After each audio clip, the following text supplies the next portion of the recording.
thought process then on migration and immigration in this country. Can you articulate your policy with a bit more clarity now? Yeah, I think we're going to be able to bring together policy that addresses that as a concern. And the thing that, you know, the other side try to simplify things in terms of skin colour. It's just ridiculous. I mean, migrants that come to this country come from many different backgrounds, many different religious groups, all of that. But ultimately, you have to adopt our values as a country. Our Australian values are built on those elements, whether it's, you know, the first people of this country, the convict class, and our migrant heritage as well. We are a wonderful, one of the most successful multicultural countries on the face of the earth. But we have values that we've created together over that time. And if you don't adopt those values, you don't bloody well belong here, ultimately. And I don't care what your racial heritage is, what your religious views are, but if you're not prepared to adopt those values, I'm sorry. And why do we allow ourselves to not take this position? You know, what is wrong with being proud to call ourselves Australian and adopting a position like this? Because ultimately we have seen in recent times there were those that didn't adopt our values, and we've experienced the most horrific terrorist attack on our soil. And that is because we have given into self-flagellation as a country and somehow viewing ourselves as not being proud of who we are, and boxing ourselves white Australians and, you know, in Australians of all these other different groups. No, we're just bloody one country with wonderful values that we've created together. Together we've done that, and that is something we should be celebrating. Okay, before we begin, we have a traditional Aussie elder doing a welcome to country. G'day. Oh man, what is this woke crap?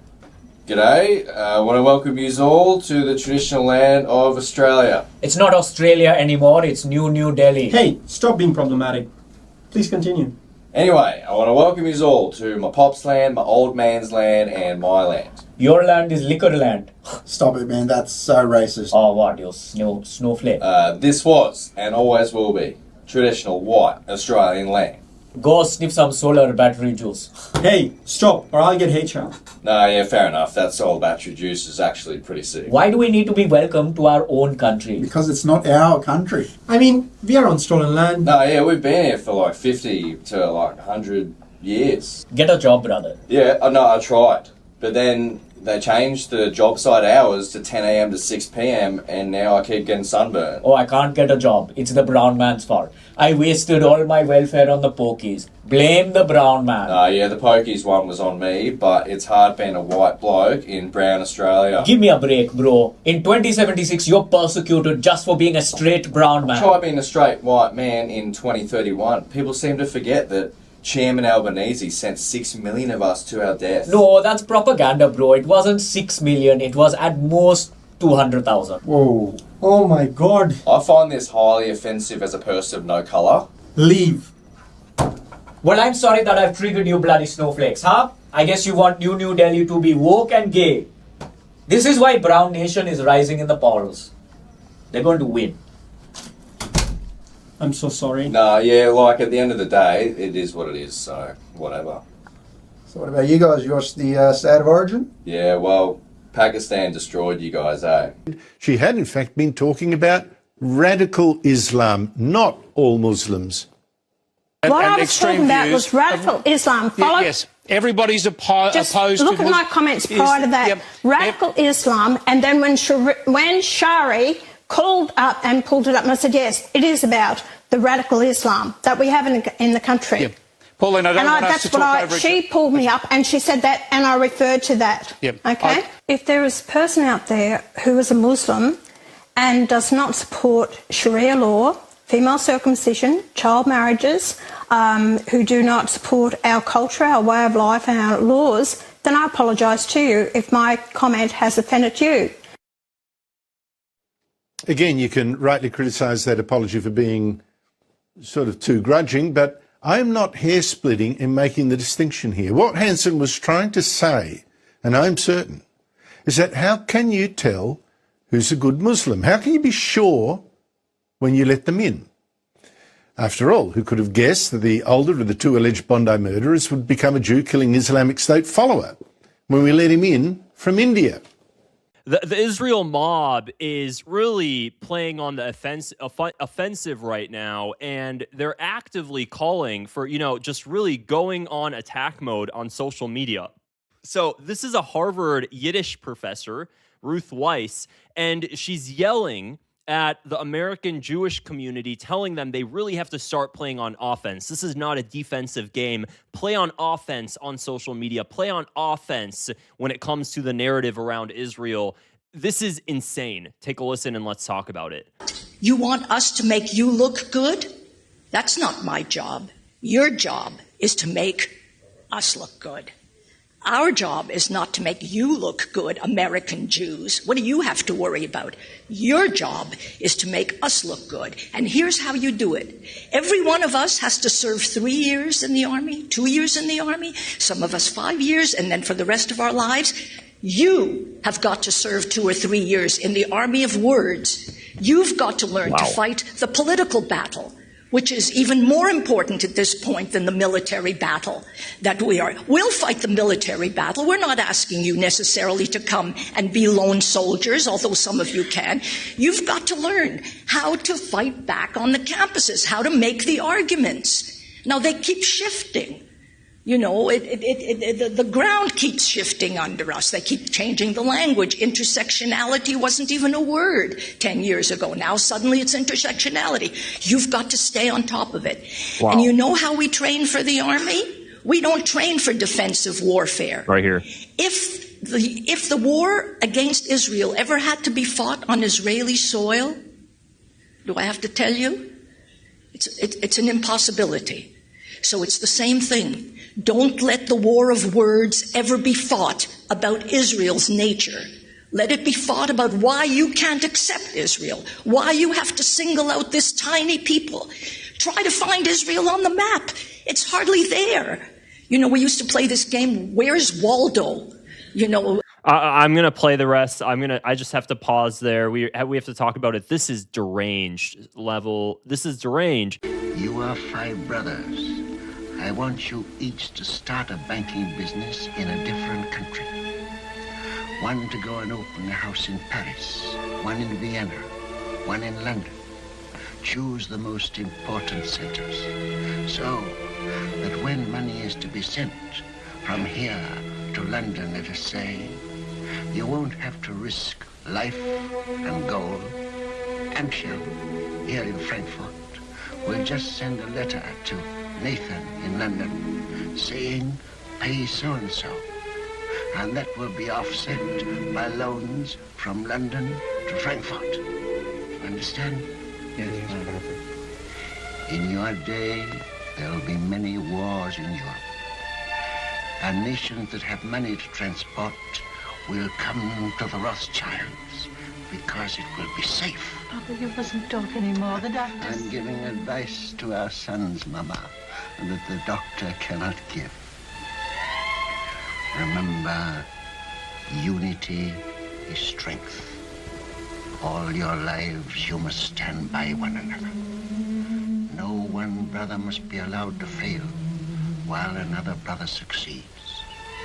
Your 5 banking houses may cover Europe, but you will be one firm, one family, the Rothschilds. Absolute right to demand sensible answers. And the first question is, who the hell was Jeffrey Epstein working for? Why did Leon Black pay him $100 and something million for tax advice?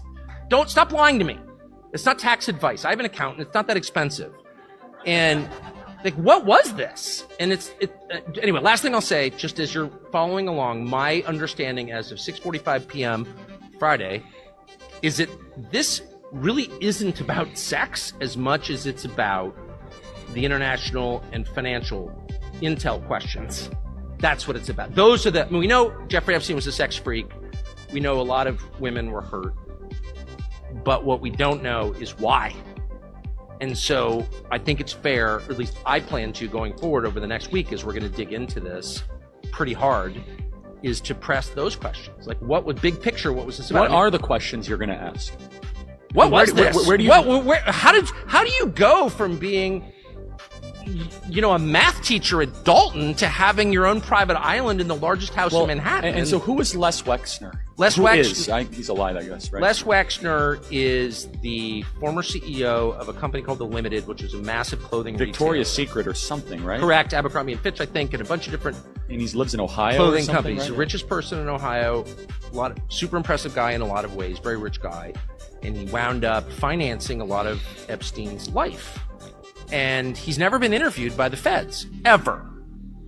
And so that's like right there. Who made the decision not to interview the guy who's bankrolling the whole thing? You arrest Jeffrey Epstein, but it's like, well, where did Jeffrey Epstein get the plane? I'm 56. I've worked 6 days a week my whole life.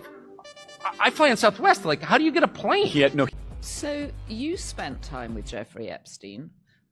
Why did you start spending time with him? In 2014, he asked if I would be interested in writing a book about him. And I considered it. And part of his then offer was, you can come into my house at any time. You can be part of this kind of ongoing discussion or salon or whatever you might want to call it, that he had virtually every day, filled with people you might want to meet, from Bill Gates to Peter Thiel to Larry Summers to Ehud Barak to Steve Bannon. Joe Ito from MIT, Jess Staley, who is the CEO of Barclays, Prince Andrew. Noam Chomsky, the Dalai Lama. You met the Dalai Lama at Jeffrey Epstein's? Yes, the list goes on. I mean, the list is extraordinary. Did you actually meet the Dalai Lama at Jeffrey Epstein's?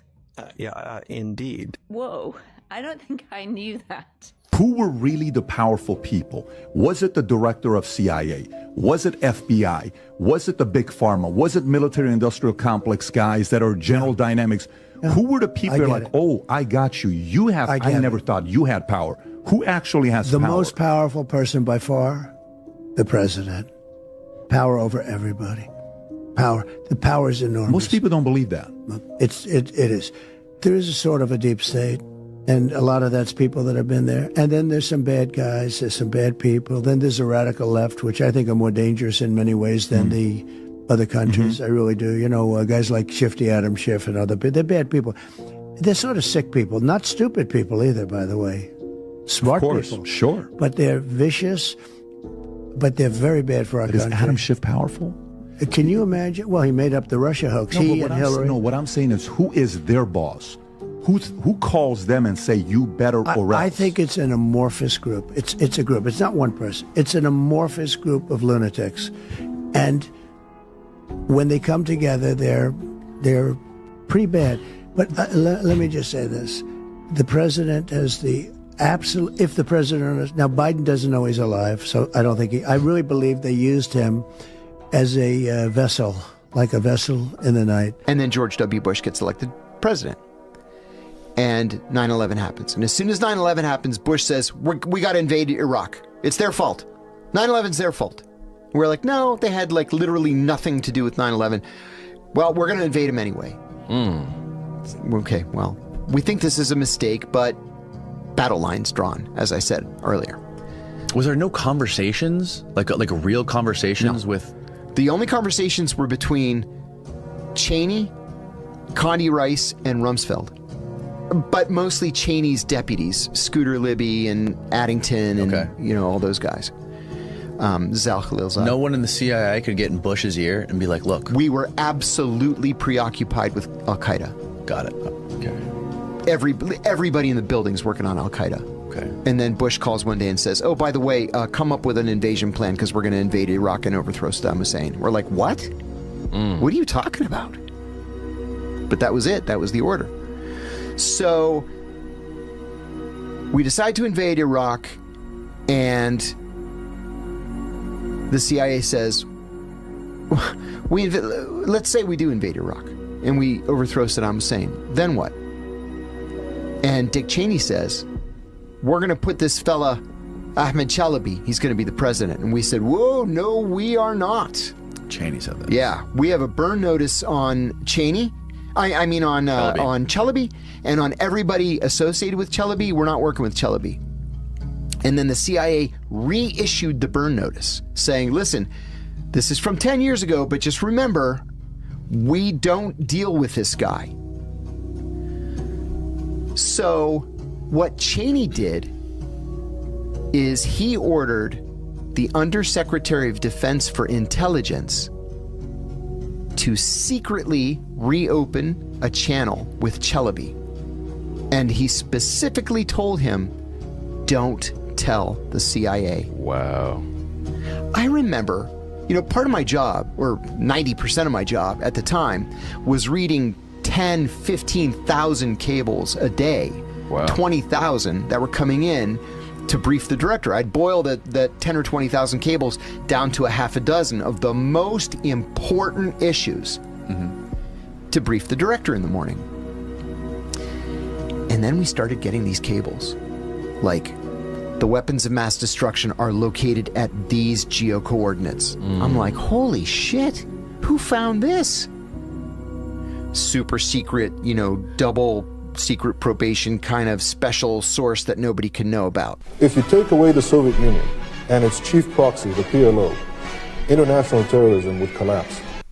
Oh yeah? Is that so? If you take out Saddam's regime, I guarantee you that it will have enormous positive reverberations on the region. Define positive. Are we talking about peace and prosperity? Because if that's what you meant by positive, then it has been an epic fail. Third nation, by the way, is Libya. Obviously, we'd like to see a regime change, at least I would, in Iran. Exporting terrorism not only to every part of the Middle East, but to Venezuela. By the way, what are we doing with Greenland? We got to do something with Greenland. It seems like there's one person who has been pretty vocal about destabilizing countries for quite some time now. Carrier, the president. I guess I have to do it myself. I know it's not.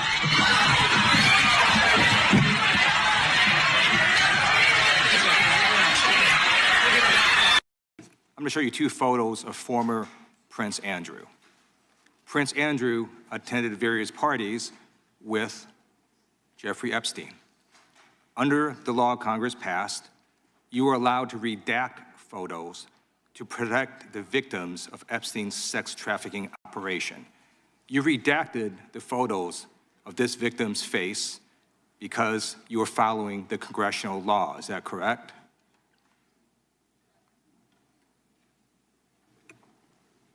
I'm sorry, that we redacted the victim's Because you were face? following the congressional law, correct? Yes. Okay. You have now established that please put the photos back up, that we are looking at a sex trafficking victim. Under the Federal Victims Trafficking Protection Act, not only is Jeffrey Epstein guilty, but anyone who patronizes Epstein's sex operation is also guilty of a crime. That's why I find it absolutely despicable that you sought to protect Epstein's clients like former Prince Andrew. Last July, you closed the case on Epstein's abusers. The July 2025 memo from your Department of Justice stated, quote, "We did not uncover evidence that could predicate an investigation against uncharged third parties." These two photos, please put the photos back up. These two photos staring you in the face are evidence of a crime and more than enough evidence to predicate an investigation against former Prince Andrew. So I ask you, Attorney General Pam Bondi, why did you shut down this investigation last July, and why have you not prosecuted former Prince Andrew? I don't believe you asked Merrick Garland these questions when he was Attorney General and set before. I agree with you. You twice. I'm reclaiming my time. Never I agree with mentioned you. I agree with you. During Did you not hear the Biden administration, I called for people looking at Epstein files. Merrick Garland dropped the ball, as did Attorney General Bill Barr, as did Alex Acosta, a whole string of failures, but you are in charge. You have the power to change things, to hold these men accountable, and you're doing the opposite. You're protecting them. So I want to move on to another man. Can I answer Donald that, Trump. though? I want to move on to another Can I question. answer your question about protecting You Prince answered the Andrew? question. You're saying no. I love this. I want to discuss another man, Donald Trump, who is all over the Epstein files, like former Prince. Here's a video.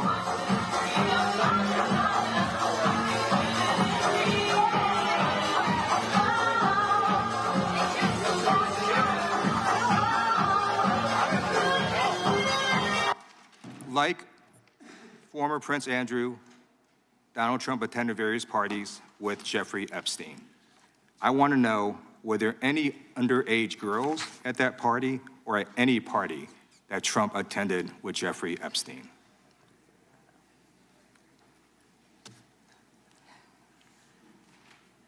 This is so ridiculous, and that they are trying to deflect from all the great things Donald Trump has done. There is no evidence that Donald Trump has committed a crime. Everyone knows that. This has been the most transparent presidency. He's the one that asked that those files I'm reclaiming my time. I got your answer. You said there's no evidence. Trump asked Mr. Chairman, please stop the clock. Stop the clock. The legislation.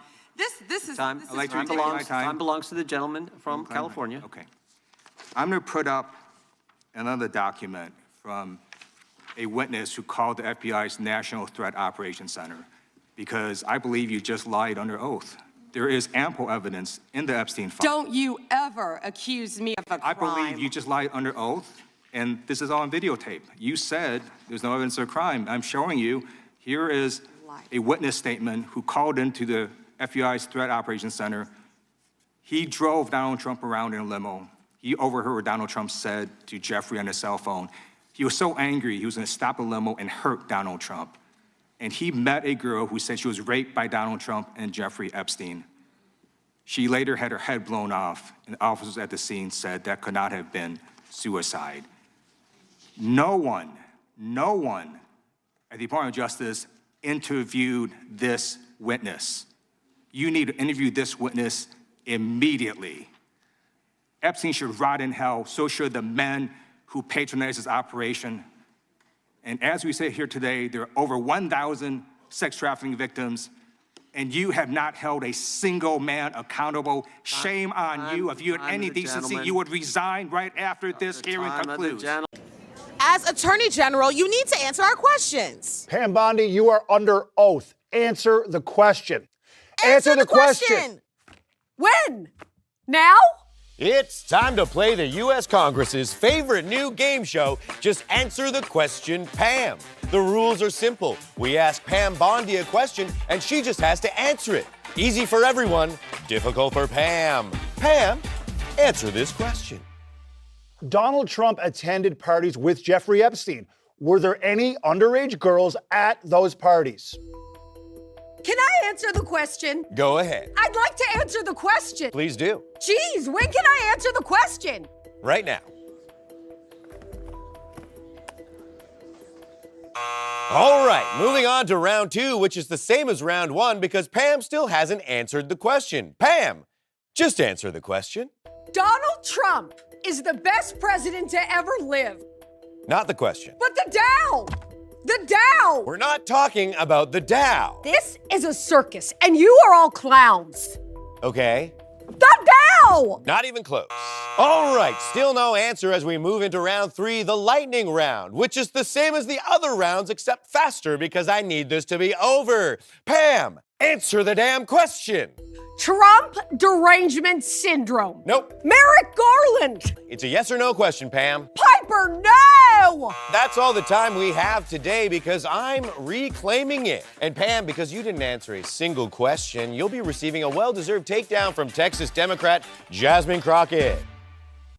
You're a horrible lawyer, girl. You really put the law in flaw. You are a liar and a fraud, and let me spell it out for you. Pam, get asked question. Pam, think of answer that won't piss me off. Pam, then open mouth, and hopefully something other than excrement comes out of it. Answer this. Dumbass say what?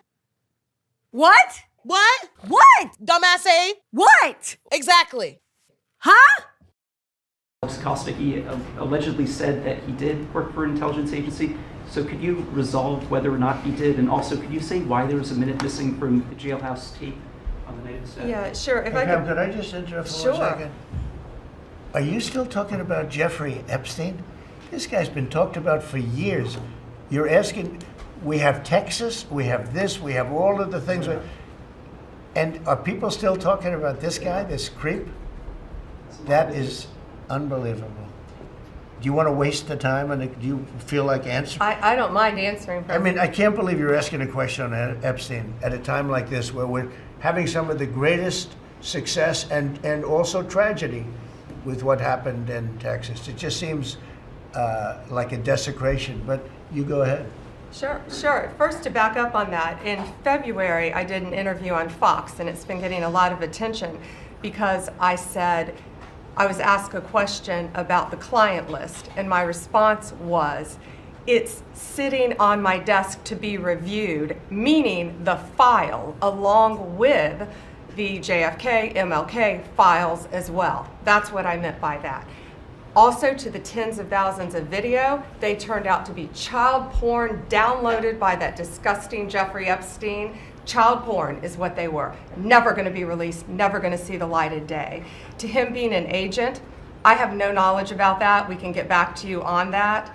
And the minute missing from the video, we released the video showing definitively, the video was not conclusive, but the evidence prior to it was showing he committed suicide. There's a very interesting email. The nonchalance with which Jeffrey says this, followed by the nonchalance with which Peter Thiel answers the email, was the most telling part to me. As you probably know, I represent the Rothschilds. I was hoping to figure out a way for the bank that has 160 billion in management can do something in tech. Best client list in the world, prehistoric products. It can wait. Good luck in China. I'll be in Europe again the 20th to 28th, then the island. So if you want to come around the world going west, come to the island, or if you would like to meet in Saudi at the end of the month. Peter Thiel casually responds to that. Same day, 8 hours later, he goes, certainly not in Saudi. Just think I will avoid the Middle East for the next decade or so. Should be back on East Coast in late April or May, sometime in New York City or on island then. You know, it's a conspiracy theorist dream.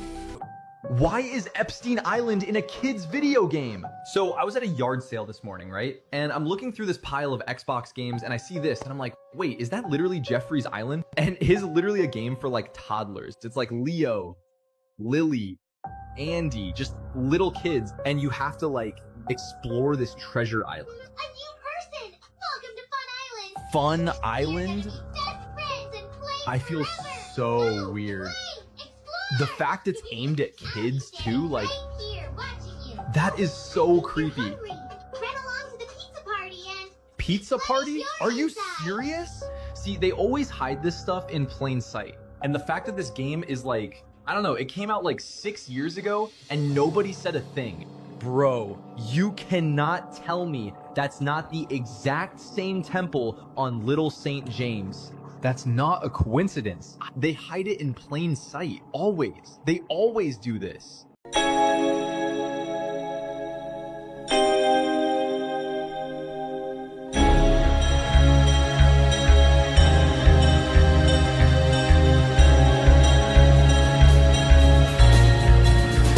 Every time I look into your loving eyes, I see a love that money just can't buy. One look from you, I drift away. I pray that you are here to stay. Anything you want, you got it. Anything you need, you got it. Anything at all, you got it, baby.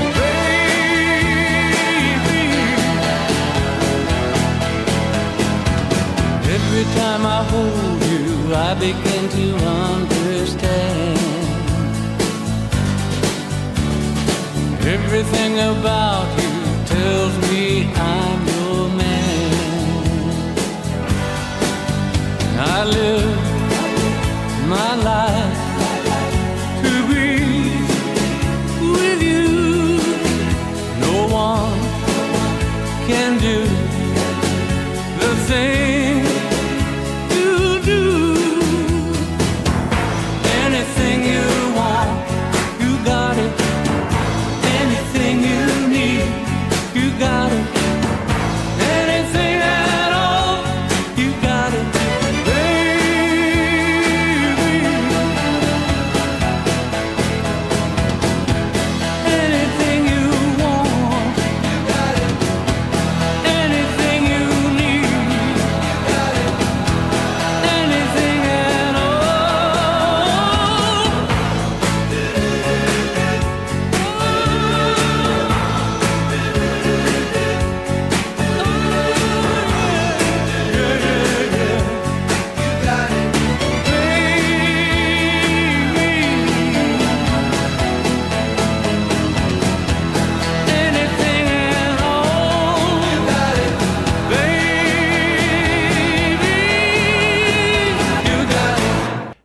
it doesn't work out for us. It was clear, this is kind of far afield, but it was just interesting. I read Barr's account of his time. He wrote a book about it. Right. His autobiography. And in it, he lies about Jeffrey Epstein's death. Clearly lies. Do you think Epstein killed himself sincerely? I don't know. I will say that, he was a fixture in Palm Beach. Yeah. I don't know what Barr said about it either. I have no idea what he said. What did he say? He killed himself, probably? He said he killed himself and that they were going to do this investigation. They never did the investigation. It's never been public. Well, and they hid it. And why are they doing that? He And clearly Barr knew.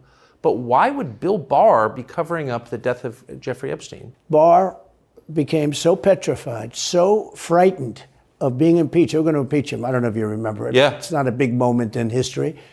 But they said, we're going to impeach. They play a much rougher game, the left, the lunatics. And they were going to impeach Bill Barr, and he was petrified. Now, how do you not get impeached? Don't do any of this stuff. But he didn't do the job there. I don't know what he did with Epstein, but possibly he didn't. Do you think it's possible that Epstein was killed? Oh, sure, it's possible. I mean, I don't really believe. I think he probably committed suicide. He had a life with, beautiful homes and beautiful everything, and he all of a sudden he's incarcerated and not doing very well. I would say that he did, but there are those people. There are many people. I think you're one of them, right? But a lot of people think that he was killed. He knew a lot on a lot of people. He was killed. You think so? I think the closer you look, I'm not a conspiracy person at all. I believe everything I hear. But yeah, the closer you look into it, I mean, the Attorney General of the United States, your Attorney General, clearly lied about the Epstein death. Yeah, and he was. Why? He was certainly. It wasn't well done. They had no cameras. They had no anything. Everybody was sleeping, and a case could be made. Look, I'm not going to get involved in it, but I can tell you, a case could be made either way. But it certainly wasn't the most well-run place. So, talk about breaking news. This is a big effing deal. The House Oversight Committee just obtained Jeffrey Epstein emails that point directly to Donald Trump. In one email to Ghislaine Maxwell, Epstein wrote that Trump spent hours at his house with one of the victims, calling Trump the dog that hasn't barked. In another email to author Michael Wolff, Epstein straight up admitted that Trump knew about the girls. Epstein and Wolff also discussed his leverage over Trump, Trump's visits to Epstein's house, and the use of his private jet, the Lolita Express. This new evidence suggests that Trump and Epstein were in contact as late as 2015, just 2 years before his first term as president. Trump once demanded the release of the Epstein files until he found out he was in them. The Department of Justice must comply with our bipartisan congressional subpoena and release the full Epstein files to the public immediately. Share this video and follow me if you believe that no one, not even a president, is above the law. Listen closely, because tens of thousands of voices are about to make it very simple for you. Impeach, convict, and remove. Let me hear it. Impeach, convict, remove. I want Congress to hear it in their goddamn offices. Impeach, convict, remove. I want the White House to hear it. Impeach, convict, remove. Yeah. MAGA, or at least a huge chunk of them, they're turning on Donald Trump right now, right? Some of this, it's stemming from Trump's DOJ saying, hey, the Epstein files, there's no client list, right? Despite what in the past Donald Trump has said, Pam Bondi has said, Kash Patel has said, Dan Bongino has said. Now, in a recent post, Trump said, hey, the Epstein files, they were actually designed by Obama, Hillary, and Biden to attack him. Right? And that, despite Trump ran on releasing the files, and he said that the files were real in February, but then last week his DOJ said that they aren't real. And in fact, now Trump says they're actually a big Democrat conspiracy against him. But again, just talking about the facts, President Trump was famously friends with Jeffrey Epstein. I mean, look at the photos of all of them together. And earlier this year, he had the guy that was one of his biggest allies ever, Elon Musk, saying Trump's on the list. In 2002, Trump told New York Magazine, I've known Jeff for 15 years. Terrific guy. He's a lot of fun to be with. It is even said that he likes beautiful women as much as I do, and many of them are on the younger side, no doubt about it. With Trump's own biographer saying that in his first term, he considered pardoning Epstein's girlfriend so that she wouldn't speak of who and what she saw. He even said of Ghislaine Maxwell, who he was photographed with and who was found guilty in trafficking and other offenses in connection to Jeffrey Epstein that he wished her well. She's sentenced to 20 years in prison. And now with this latest post, I mean, if you go into the replies on Truth Social, MAGA is not happy, saying, why are you gaslighting us? But one of the biggest questions is, will that reaction grow, or will Trump be able to snuff it out? Though I will say, going through it, I haven't seen MAGA defect like this on Trump before.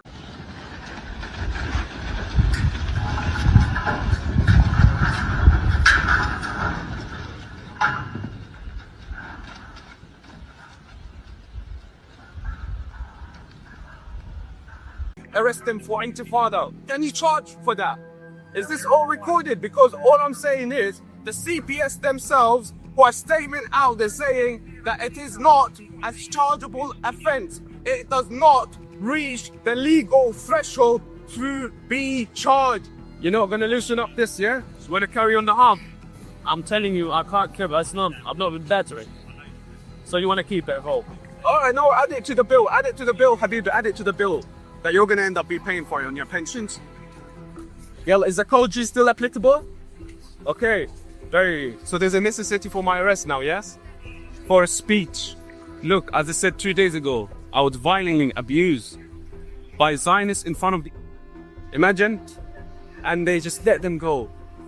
They just let them go. They don't face arrest. They call me later, they say, are you sure you want to press charges? Trying to put doubts in my head.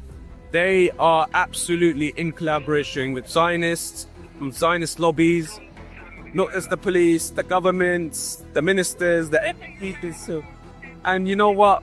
We are all happy because we're doing this for that humanity. We're doing this for what is right, not for what these guys want to apply, not what the Zionists want to apply. We're doing this for our people, and our people will certainly be peace. Have you seen how many people there were in this protest today?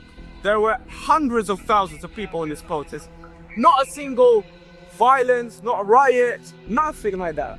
But their friends, Tommy Robinsons and the Zionists, they can come and smash up and walk into embassies and break slabs and do whatever they want and get away with it.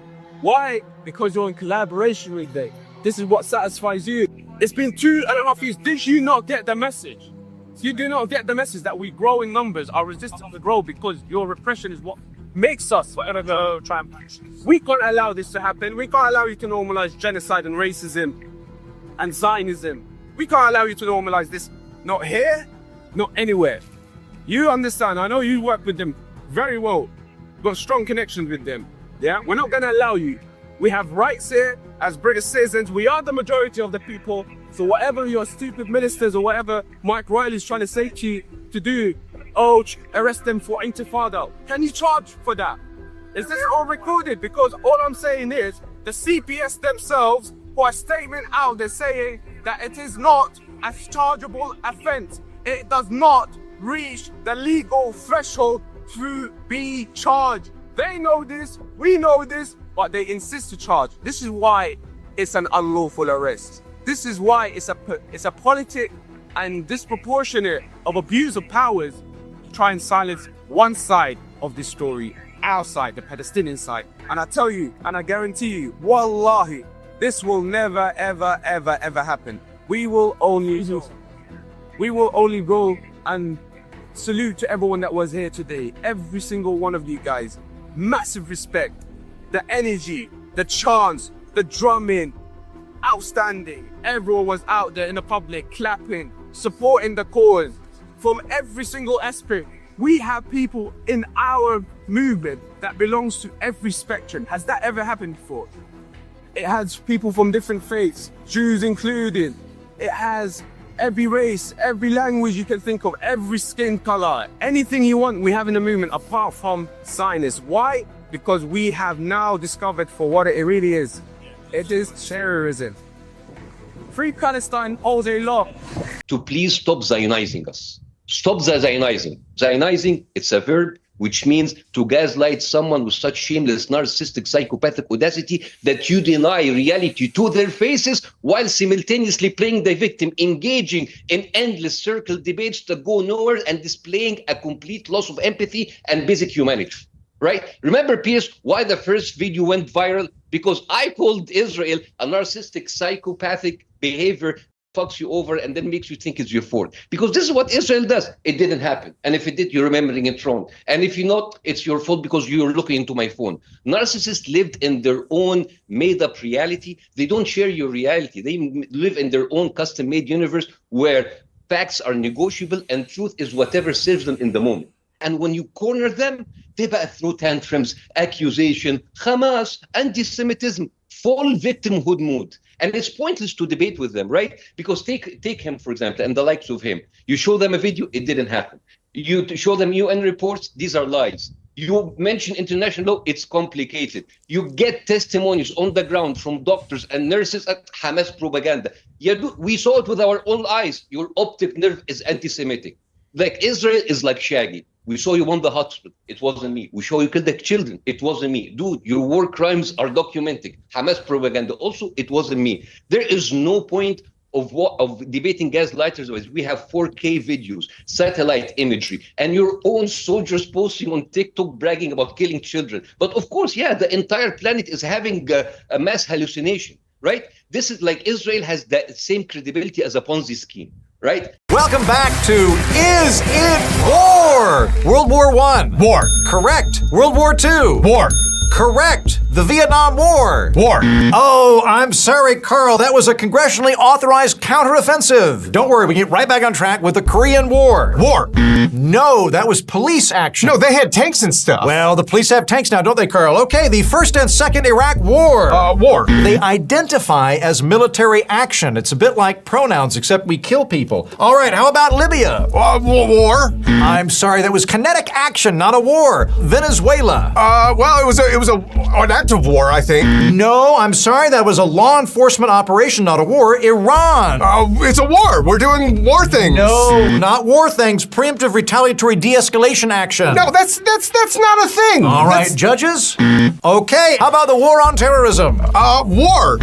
No, it was a coalition-led conditional operation. How about Afghanistan? Afghanistan was the war on terror. No, I'm sorry, that was a pre-authorized defense stabilization initiative. Okay, can somebody tell me the rules here? War on poverty, Carl. Well, poverty? That's not even a thing. I'm sorry, I hate to do this to you. It was a trick question. We don't have poverty in the United States. The Dow went up to 50,000. Couldn't even get that high. Amazing. Don't even worry about the Epstein files. War on Christmas. The coffee cup thing? No, that's not a war. It is a war for the soul of the nation and whether or not I can wish my children Merry Christmas. Okay, you know what? I quit. I don't want to do this anymore. Today's magical phrase, Carl, you just became a United States Congressman. Congratulations, Representative Carl. Merry Christmas. It's March. Well, okay, happy Hanukkah. Rabbim müptelayız işimde Allah, dilimde Allah, zikrimde Allah, fikrimde Allah, aklımda Allah, aşkımda Allah, aslımda Allah, kanımda Allah. Hasbi Rabbi Cellallah, ma fi kalbi gayrullah, Nur Muhammad sallallahu. To people. If you go to a hotel room and there's a couple books in there, are you cracking one open? Well, they only ever have the Bible. Yeah. I think some hotels I've been to recently. Remember when they were saying that there was money in the Bibles at the hotels? Did they? I checked. There was none. No money. It's just a trick to get you Jews into God. Just trying to get you Jews into Jesus, dude. I heard there's money in there. I shook it from the spine. Oh. لازم نفعل المركز.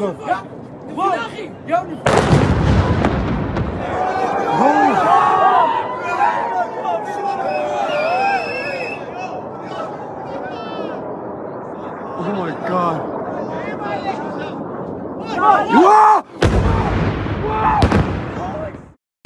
Oh my God. Yo. No way. No way. No way.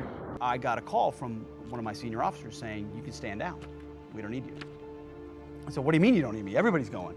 He said, no, your orders have been revoked. Don't worry about it. It's cool.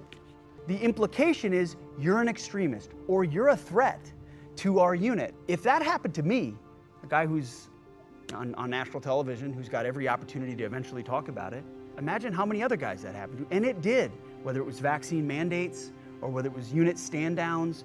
People with beliefs, faiths, or creeds that were antithetical to this new woke movement have been shoved out. Iran, please stop. We lose, you win. Please stop. So I get a lot of comments and messages anytime I post something about Israel and Zionists, and I'm sure that you get them too. Messages like, why do you hate Israel so much? Or, you're just blinded by hate. And my favorite, what did Israel ever do? So I will try to answer this as briefly as possible, in the same time that I turn this balloon into a poodle. Maybe because you're a bunch of lying, murder, genocidal creeps who, through money, corruption, and blackmail, control world leaders while owning the media that covers up for your crimes, calling everyone anti-Semitic, robbing people of their freedom and liberties. And if you are too loud or too effective, you will push your corrupt politicians and officials to hurt people either physically through brutal force or financially through ending people's career. Meanwhile, you are starting wars, annihilating humans, destroying whole nations while flashing your never-ending victim card. And you do that with our money and our taxes against our will because you have enough corrupt traitors in Congress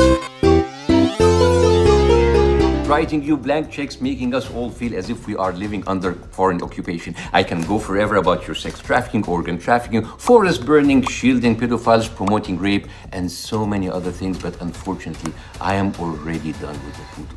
So guys, why don't you let them know in the comments, what has Israel ever done to the world?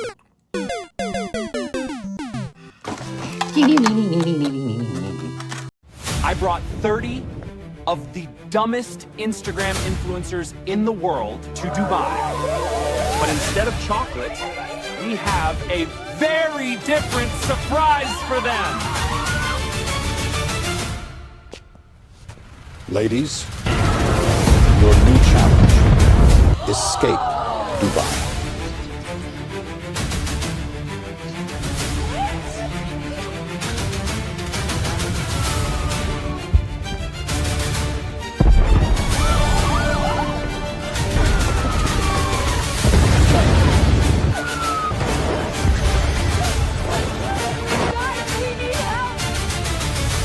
Whenever prices surge during a crisis, and we are in an oil price crisis at present, we're always told the same thing. We're told there are shortages, and there are right now. We know that oil and gas are increasing in price because of war in the Middle East.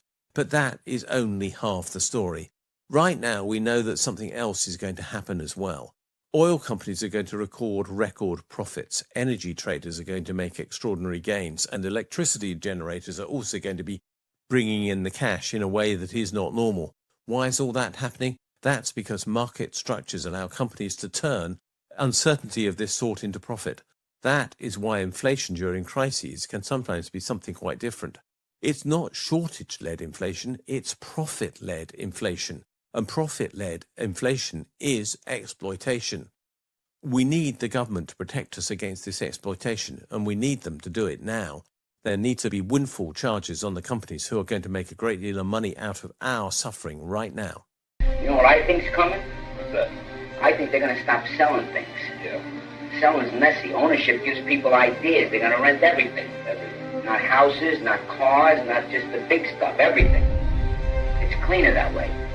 You're lucky to get a unit, a two-bedroom, yeah, for $120,000. By our calculations, these three-bedroom, mainly fibro homes are the cheapest houses in Sydney. But even if you bought one, you're unlikely to get change out of $75,000. Well, I've been approved from the bank to borrow $85,000 to $90,000, and we have to miss out on a few enjoyments in life. Sydney property has soared in value by as much as 60% in the past 6 months, and there's no sign of the increase tailing off. Oh, I suppose we could rent, but I don't believe in renting. I think it's dead money. How long is it going to be before young couples, first-time buyers, are going to be priced out of the market altogether? I believe they're priced out of the market now. It goes up and up and up. We have to get just a standard three-bedroom brick house with a garage.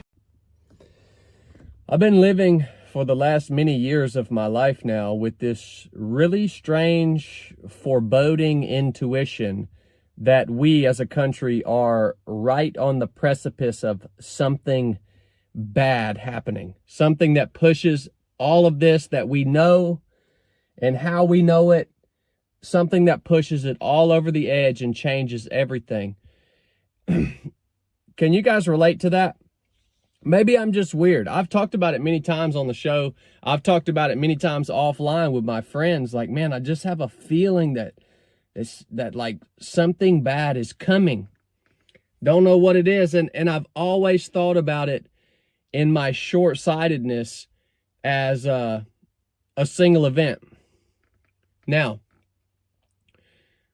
I think I have some clarity on this now.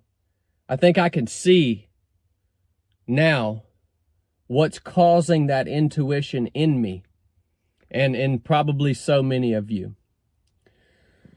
We are living during this really strange time when what was is already dead, and we are living in an illusion that it's not already dead, and at the same time, the new thing that is coming in, that is being ushered in or spawned to take the place of the old thing that is indeed already dead, that new thing is being spawned as we live right now. All of us who are alive right now, I truly believe that's been our reality for our entire lives, no matter how old or young you are right now. If you are alive right now, you have been living in this strange in-between where the stories that you were told, the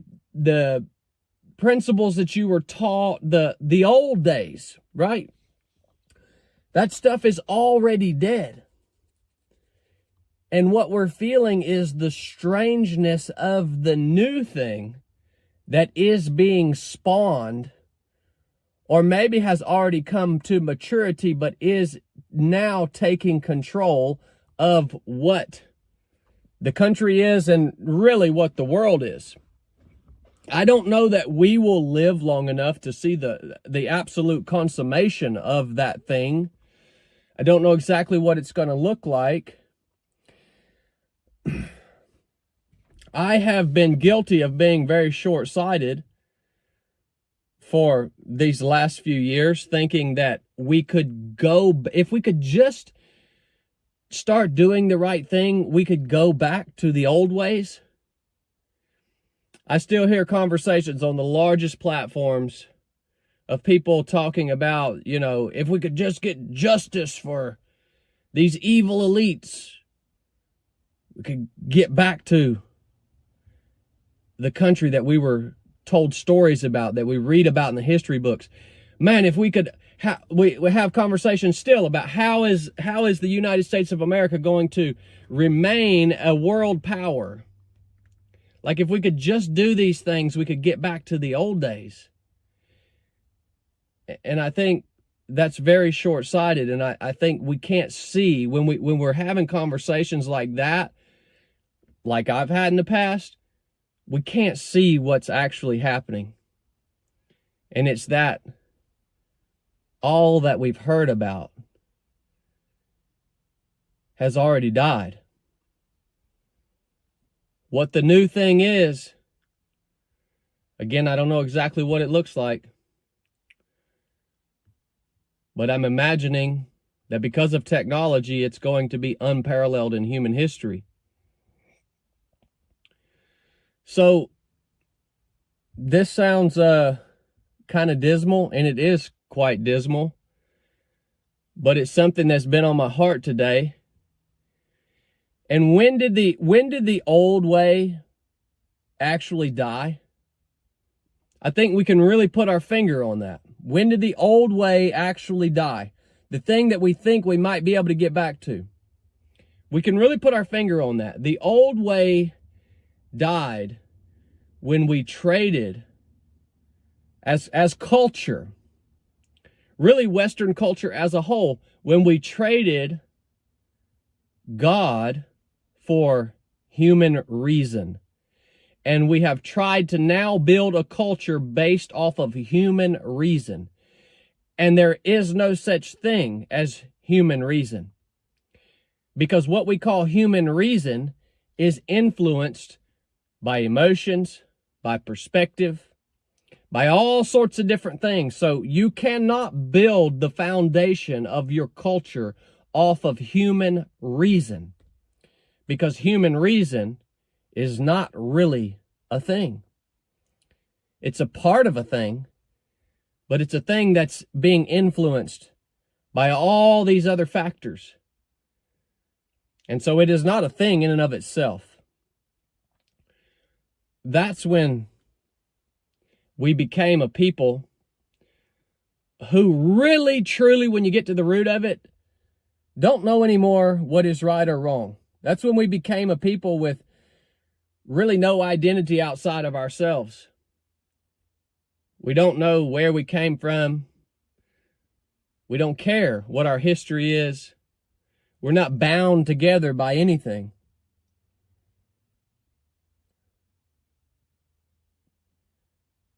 It's a strange time.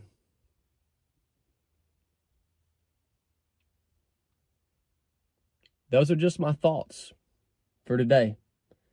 And hopefully it makes you think.